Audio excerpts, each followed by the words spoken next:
एक बात बताओ, लंका में कितने लोग रहा करते थे? कितने? लंका में करोड़ों लोग रहते थे। लंका में रावण के ही 1 लाख बेटे थे, 1.25 लाख नाती थे। रावण की सेना अलग थी, वहां के निवासी अलग थे, मतलब करोड़ों की जनसंख्या थी लंका में।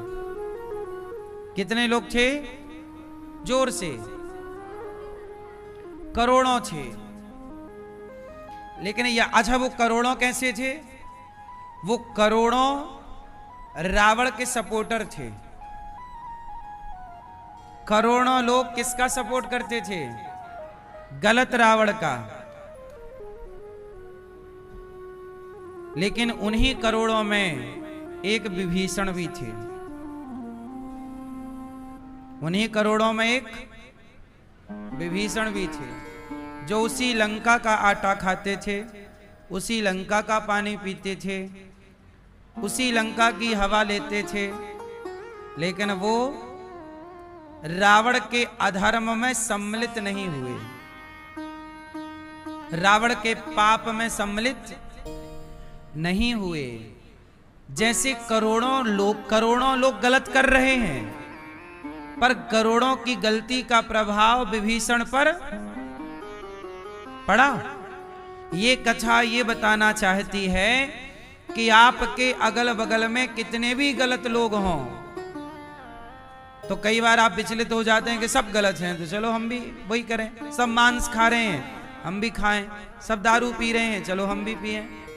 कई बार ऐसा लगता है, लेकिन ये सीख हमें विभीषण जी से लेनी चाहिए कि करोड़ों लोगों से घिरे हैं। विभीषण जी कहते हैं, सुनहु पवन सुत रहनी हमारी। हे पवन सुत, जब हनुमान जी लंका गए तो विभीषण जी कहते हैं कि हे हनुमान जी को आश्चर्य हुआ। हनुमान जी कह रहे हैं, हे विभीषण जी, आप ये लंका में रहते कैसे हैं? यहां तो दुष्ट ही दुष्ट हैं, पापी ही पापी हैं, आप कैसे रहते हैं? तो विभीषण जी ने कहा, जैसे दांतों के बीच में। किसके बीच में? भैया हो गया मोबाइल का काम। जैसे दांतों के बीच में जिह्वा रहती है। दांतों के बीच में जिह्वा कैसी है? 32 हैं दुष्ट और 1 जिह्वा है सज्जन। 32 दुष्टों के बीच में अकेली जीभ रहती है।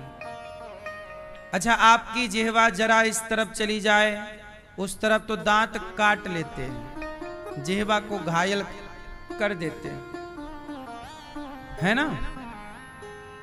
दांत बड़े निष्ठुर हैं, निर्दयी हैं, जीभ को काट लेते हैं। लेकिन जीभ बड़ी सज्जन है। दांतों में दर्द हो तो जीभ बार बार जाके पूछती है, कहो भाई साहब कैसे हो? मसूड़ों में, दांत में दर्द हो तो जीभ वहीं वहीं जाती है, हाल चाल पूछती है, सपोर्ट करती, कैसे हो? और जीभ में दर्द हो तो दांत एक बार भी नहीं पूछते कि कहो जीवा कैसी हो। एक बार दांत में और जीभ में लड़ाई हो गई। दांत बोले, हम 32 हैं, हमसे पंगा ना लेना, चुपचाप रहो। जीभ बोली, देखो तुम भले 32 हो, हम चुपचाप तो रहती हैं, पर हमें तुम परेशान ना करना, वरना हम तुम्हें बाहर करा सकती हैं। दांत बोले, धमकी दे रही हो? तुम हमें बाहर कराओगी? आओ तुम हमारे इलाके में। जैसे ही गई, काट लिया। अब बताओ। जिह्वा बोली, अत्याचार ना करो, हम बाहर करा देंगी। दांत बोले, कराओ। तो जिह्वा बोली, ठीक है, डेमो देख लो। तो जिह्वा ने क्या किया? सबको गाली देना शुरू किया, जो मिले गाली, क्यों रे ऐसा वैसा। तो लोगों को लगा पागल हो गया, दिया एक ठूसा, और ठूसा मारा तो लगा दांत में, तो दांत एक गिर गया, और जिह्वा अंदर रह गई। तो कोई मारेगा ठूसा तो जिह्वा में थोड़ी लगेगा। अब दांत भाई साहब बाहर, जिह्वा बोली देख एक गया और रुक, दूसरे को दिया यहां, उसने भी एक ठूंसा मारा, दूसरा दांत बाहर। अब तो दांतों में खलबली मच गई। बात तो सही कह रही है, बाहर कर रही है सबको। अरे जिह्वा माफ कर दो, सॉरी, अब नहीं परेशान करेंगे। जिह्वा बोली सुनो, रहना है तो कायदे में रहो, कायदे में रहोगे तो फायदे में रहोगे, वरना सबको निकाल बाहर करूंगा। मैं अकेली हूं, बोल नहीं रही हूं, इसका मतलब तुम कुछ भी बोलो। तो जिह्वा बड़ी सज्जन है और दांत बड़े दुष्ट हैं। विभीषण जी कहते हैं कि जैसे दांतों के बीच में जीभ रहती है, यहां जाए वहां जाए तो काट लेते हैं दांत, ऐसे दुष्ट रावण की लंका में एक विभीषण रहता है। ऐसे ही धर्म को हमेशा अधर्म के बीच में रहना हो तो विभीषण की तरह रहना चाहिए। अधर्मी पापी कितना भी पाप करे, पर उस पापी के पाप का प्रभाव आप पर ना पड़े। कब नहीं पड़ेगा? जब आप उस पाप की नगरी में भगवान के आश्रित रहोगे। इसलिए कहता हूं कि आप पर संसार का प्रभाव ना पड़े, आप इतने अच्छे बने कि आपका प्रभाव सब पर पड़े। आजकल गलत व्यक्ति का प्रभाव सही व्यक्ति पर जल्दी पड़ जाता है, लेकिन सही का प्रभाव गलत पर, इसका मतलब गलत व्यक्ति हावी है कि उसका प्रभाव तो सही पे पड़ रहा है, पर सही वाले का प्रभाव गलत पर कम, बहुत कम। बोलो हां।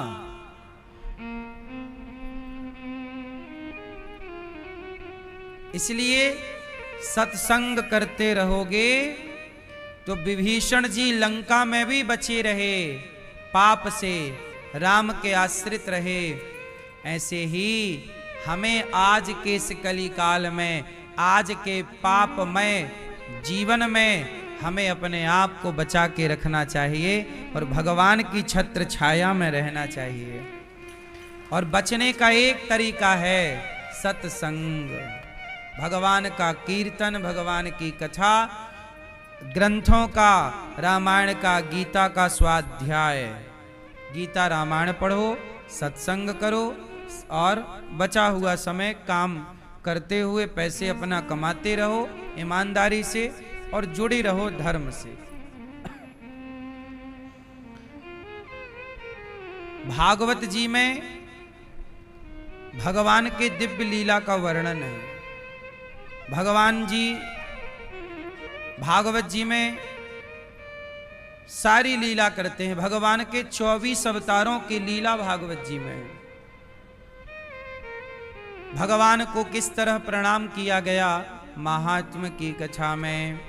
सच्चिदानंद रूपाय विश्वोत्पत्त्यादि हेतवे तापत्रय विनाशाय श्री कृष्णाय वयं नुमः। सच्चिदानंद रूपाय, भगवान कैसे हैं? सच्चिदानंद स्वरूप है। विश्व की उत्पत्ति पालन संहार करते हैं, ऐसे भगवान को हम राधा सहित कृष्ण को प्रणाम करते हैं। यम प्रव्रजन्त मनुपेतमपेत कृत्यम द्वैपायनो विरह का तरया जुहाव। यम प्रव्रजन्त मनुपेतमपेत कृत्यम द्वैपायनो विरह का तरया जुहाव। पुत्रेति तन्मयतया तरवोभिनेदुस् तं सर्वभूत हृदयं मुनिमानतोस्मि। श्री सुखदेव भगवान प्रकट हुए। ऐसे सुखदेव जी को हम बारंबार प्रणाम करते हैं। 88,000 संतों के बीच में सूत जी आए और शौनक आदि ऋषियों ने कहा हमें कथा सुनाइए। क्यों सुनना है कथा? क्योंकि इह घोरे कलौ प्रायो जीवश्चा सुरताम गतः क्लेशाक्रांतस्य तस्यैव।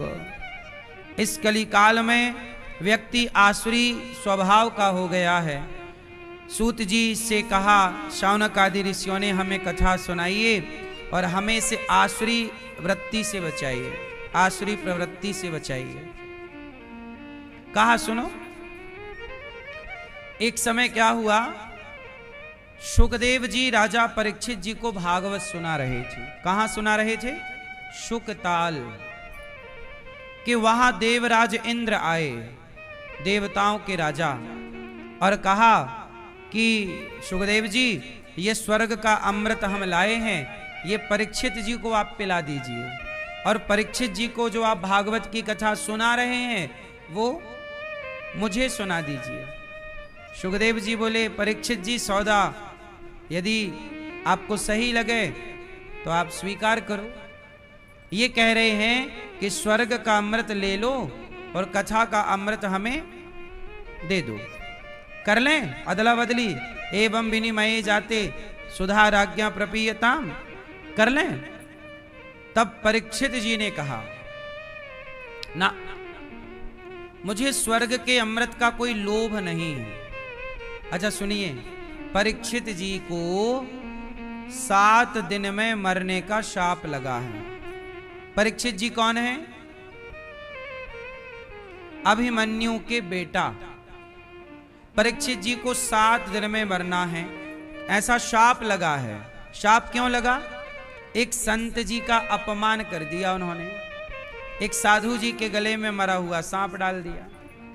तो समीक जी के पुत्र श्रृंगी ऋषि ने शाप दे दिया, इति लंघित मर्यादम तक्षकः सप्तमे हनि। हे परीक्षित, आज से 7वें दिन तक्षक तुम्हें डसेगा और तुम्हारी मृत्यु हो जाएगी। क्यों? क्योंकि तुमने एक संत का अपमान कर दिया। जाओ। अब राजा परीक्षित जी को पता लगा कि मुझे मरना है, तो उन्होंने अपने पुत्र को राजा बनाया और सुखदेव जी वो परीक्षित जी चल पड़े शुकताल में। वहां सुखदेव जी आए और सुखदेव जी ने राजा परीक्षित जी को भागवत सुनाई। उन्होंने भागवत क्यों सुनाई? क्योंकि परीक्षित जी के पास 7 दिन थे ओनली, 7 दिन बाद वो मर जाएंगे। अच्छा, आप लोगों के पास कितना टाइम है? आपके पास समय कितना है? आप लोगों ने समय को कुछ उसकी गणना की, देखा कि कितना बचा और कितना गया? आप लोगों के पास कितना टाइम है? मैया कितना टाइम है आपके पास? लड़कपन खेल में खोया। मैया सुनो, लड़कपन, ओ वीडियो वाली मैया बैठ के बना लो मेरी माँ। लड़कपन खेल में खोया और जवानी नींद भर सोया, और बुढ़ापा देख कर रोया। यही किस्सा पुराना है। लड़कपन ऐसे फुर्र से हो जाता है, यूं चला गया। जवानी यूं बीत गई। लड़कपन जवानी जल्दी बीत जाती है,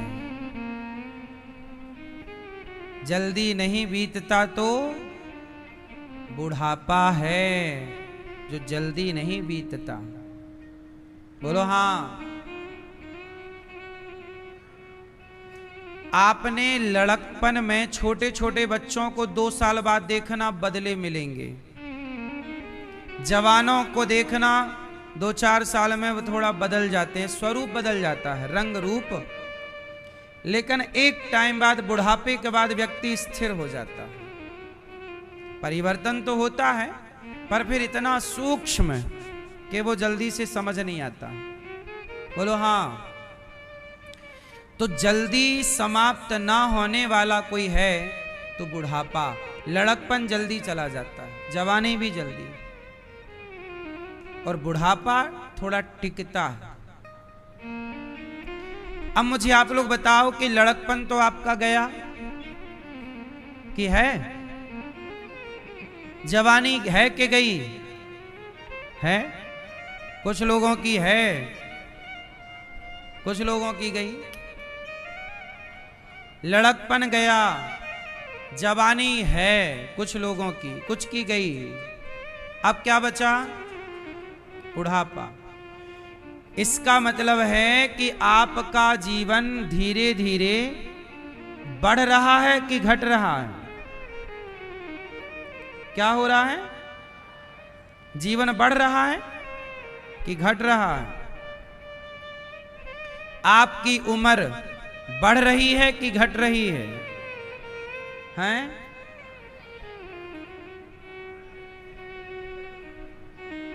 लोग कहते हैं ना बढ़ रही है, बढ़ रही है, ये भी सही है। 55 के हो गए, फिर 60 के हो गए, फिर 70 के हो गए, ये बढ़ रही है। लेकिन इसका उल्टा भी समझो कि जो 70 का हो गया वो 70 साल घट गया, अब बचे 30। 80 का हो गया तो बचे 20। नहीं, तो घट भी रही है और तो बढ़ रही है। ये सेंटेंस थोड़ा ठीक नहीं है। हर दिन आपकी उम्र घट रही है, ये सही है। हर दिन आपकी आयु घट रही। एक दिन और, आज का सूर्यास्त होते ही एक दिन और कम हो गए आपकी जिंदगी से। इसलिए परीक्षित जी को 7 दिन मिले हैं, और आपको कितने दिन मिले हैं टोटल? भैया आपको कितने दिन मिले हैं? नहीं, आप अपना मोबाइल निकाल लो, 1 मिनट हिसाब कर लो, मैं हिसाब बता दूं आपको। सबके लिए आएगा काम। निकालो अपना मोबाइल, कैलकुलेटर निकाल लो, चलो हिसाब करो। आप अधिक से अधिक 100 साल रहोगे। हम सबकी आयु कितनी है? लगभग 100 साल। कोई रहता नहीं है, फिर भी मोटा मोटा 100 जोड़ना है अपने को, क्योंकि मानव मनुष्य की आयु अब 365 दिन का 1 साल होता है। तो 365 गुणित 100 करो, बताओ कितना आया? 36,500। 100 साल आप जिएंगे ना मेरी मां, तो आपको 36,500 दिन मिलेंगे। इतने दिन हैं आपके पास टोटल। अब इतने में आप कितने साल की हो गई? मैया कितने साल की हो गई? ये मैया आप कितने की हो गई? नहीं, 40 की, 50 की, 60 की, 70 की? कितने साल की हो आप?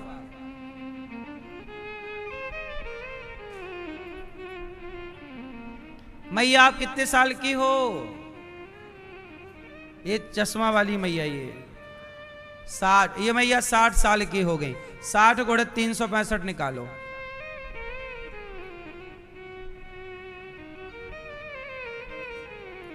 इक्कीस हजार 21,200। 21,200 दिन मैया के गए।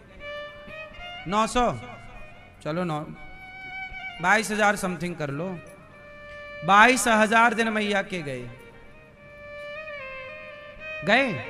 अब सवाल ये है कि मैया 60 साल की हो गई, तो लगभग इनके 22,000 दिन खत्म, बम। इन 22,000 दिनों को गवाकर मैया ने क्या पाया? पूछ लो हिसाब। मैया क्या पाई हो मेरी मां? कितने बच्चे हैं? 2-4 बच्चे पा लिया, एक पति पा लिया, कुछ पैसे वैसे पाए, और तब तक टाइम हो गया। चलो, आप लोग ना जैसे छोटे छोटे बच्चे लॉलीपॉप दे दो बड़े खुश हो जाते हैं। लॉलीपॉप मिल गया तो मस्त। जैसे छोटे छोटे बच्चे लॉलीपॉप पाकर बड़े खुश हैं, ऐसे आप लोग भी बेटा मिल गया बड़े खुश, बेटी मिल गई बड़ा खुश, पैसा मिल गया, नाम इज्जत, बड़े खुश। आपको ये लगता है कि आप ये सब पाने के लिए आए हैं, बेटा पाना, बेटी पानी और पैसा पाया, प्रतिष्ठा पाई, बस खाओ पियो मौज करो, यही जिंदगी समझते हैं लोग। इतना सब तो कुत्ते बिल्ली भी पा रहे हैं, पा रहे हैं कि नहीं? क्यों भैया, कुत्ते बिल्लियों के बच्चे होते हैं कि नहीं? इसका मतलब है कि भगवान ने ये जो आपको मानव शरीर दिया है, ये केवल संसार का सुख पाने के लिए नहीं, अपितु इस संसार में आकर ये जानो कि आप यहाँ क्यों आए हो। ये जो जीवन मिला है किसके लिए मिला है, इस जीवन में क्या करना है। इसलिए कहते हैं कि हर दिन आप अच्छे काम करो, समाज की सेवा करो, दीन दुखियों की सेवा करो और परमात्मा का चिंतन करो। क्या पाओगे? मीरा जी कहती हैं, पायो जी मैंने राम रतन धन पायो। तुमने क्या पाया? मीरा तो कहती हैं कि मैंने धन पाया। कौन सा धन? तुमने क्या पाया? आपने क्या पाया? आपने क्या पाया? इसलिए कहता हूं, जो पाने योग्य है वो पाओ, बाकी तो सब मिलता ही है। अच्छा उदाहरण से समझो, गेहूं बोता है किसान, तो गेहूं किस लिए बोता है? उत्तर दो। गेहूं किस लिए बोया जाता है किसान के द्वारा खेत में? क्यों बोता है? क्यों? ताकि उसे बदले में गेहूं वापस मिलेगा। 1 कुंटल बोया था तो 15-20 कुंटल मिलेगा, इस उम्मीद से वो बोता है। अच्छा, गेहूं जब किसान बोता है तो बदले में गेहूं तो मिलता ही है, पर फ्री में एक चीज और मिलती है। बताओ वो क्या है? बताओ वो किसान को क्या है जो फ्री में मिलता है या मिलती है? क्या है? भूसा। गेहूं का क्या? भूसा, भूस। किसान ने गेहूं बोया गेहूं के लिए, पर फ्री में क्या मिला? भूसा। कहां जाएगा? वो तो मिलेगा ही। ऐसे ही मानव शरीर पाए हो तो यहां पर बेटा बेटी परिवार कहां जाएगा? ये तो भूसे की तरह है, परिवार तो बढ़ेगा ही, सांसारिक सुख तो भूसे की तरह मिलेगा ही। पाना क्या है? इस शरीर का मूल उद्देश्य बेटा बेटी सांसारिक सुख पाना नहीं, उस परम पिता परमात्मा की खोज जिसने हमें यहाँ भेजा है। किस लिए भेजा है? उस उद्देश्य को जानकर उस उद्देश्य की पूर्ति करना और उस रास्ते पर चल करके उस परमात्मा को पाना, ये उद्देश्य है। ईश्वर को पाना, बाद में तो सब मिलेगा ही, भूसा तो मिलना ही है। कहाँ जाएगा बेटा और बेटी? वो तो मिलना ही मिलना। तो ये भूसे की तरह है संसार का सुख। मूल उद्देश्य ये नहीं है। किसान भूसे के लिए गेहूं नहीं बोता, गेहूं के लिए गेहूं बोता है। मानव का शरीर भगवान के लिए मिला है, सांसारिक सुखों के लिए नहीं। ये तो भूसे की तरह मिलना ही है। लेकिन आजकल उद्देश्य भूसा ही है। आजकल के लोगों का उद्देश्य क्या है? भूसा को पाना, ईश्वर को पाना उनका उद्देश्य है ही नहीं। अच्छे काम करना उद्देश्य है ही नहीं। क्या पाया? इसलिए कहता हूं, आत्मचिंतन कीजिएगा, आज तक आपने क्या क्या प्राप्त किया। सुखदेव जी कहते हैं, परीक्षित जी इंद्र आए हैं, बताओ क्या करें? तब सुखदेव जी ने कहा, क्वा सुधा क्व कथा लोके क्व कांचः क्व मणिर् महान। कहां कांच का टुकड़ा? स्वर्ग के अमृत को नहीं लिया, बदले में भागवत जी नहीं दी। देवताओं के राजा को भी भागवत नहीं सुनवाई सुखदेव जी ने। क्यों? आप अधिकारी नहीं। आज के जमाने में सब लोग अधिकारी नहीं है सब चीजों के। आप लोग बताएं, आप लोग कई बार कहते हैं, अच्छा ये बताओ, ज्ञान के अधिकारी सब लोग हैं या नहीं? उत्तर उत्तर हैं। भक्ति के अधिकारी सब लोग हैं या नहीं? बोलो जोर से, जोर से।